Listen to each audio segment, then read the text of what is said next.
this is Tony P, Palm Print. I'm currently at SPSI and we're going to work through some videos on questions we get asked a lot.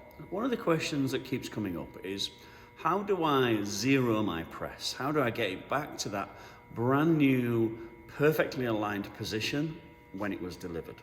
Over time, things can change, things can move, so we need to ensure that we're always at that zero position.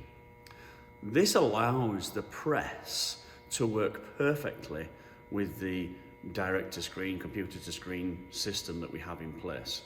So as long as we're using the cup system and the pre-reg system set out in the dark room, in the screen exposure room, then we can make sure that every screen that actually comes to this press is always pre-registered in the same place. So the way we do this, the way that we dial in the press, is we need to take a registration screen. So this is a very simple version. This is a center line, so we know that for sure we are dead center of the pallet, with just registration crosses running down each side around about the maximum print area.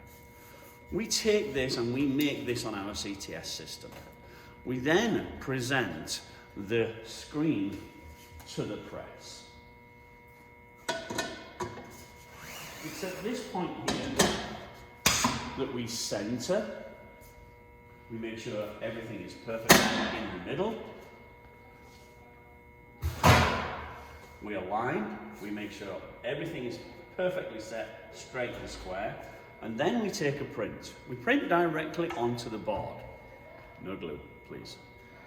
We print directly onto the board, so we end up with a pattern of crosses on the board. This is our pre-reg board and our pre-reg screen. We then proceed to take out the screen, the same screen that we made this pattern with, and we place it in the next frame holder. When we place the screen in the next frame holder, then we can align the frame holder to the print that we just took.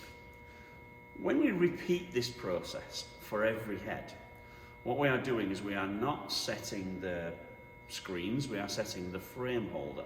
The frame holder is here. So this frame holder is now in the same position as this frame holder. Now, when we perform this all around the press, it doesn't matter where we put this screen, it will always land on these crosses. Now, once the frame holders are set, we need to get a technician to come along and set these zeros and click positions so that we can easily find our way back to home, back to zero, should anything go wrong. This is printing, things do go wrong. Sometimes we have an artwork that's not in the right place. We have a screen that's not locked in correctly when we image it. We have someone come along and move all these randomly. So to find our way back to that home position, we need to get one of the technicians from SPSI to just drop in, and it's a very quick job to reset these positions, these pointers, so they're always pointing to zero.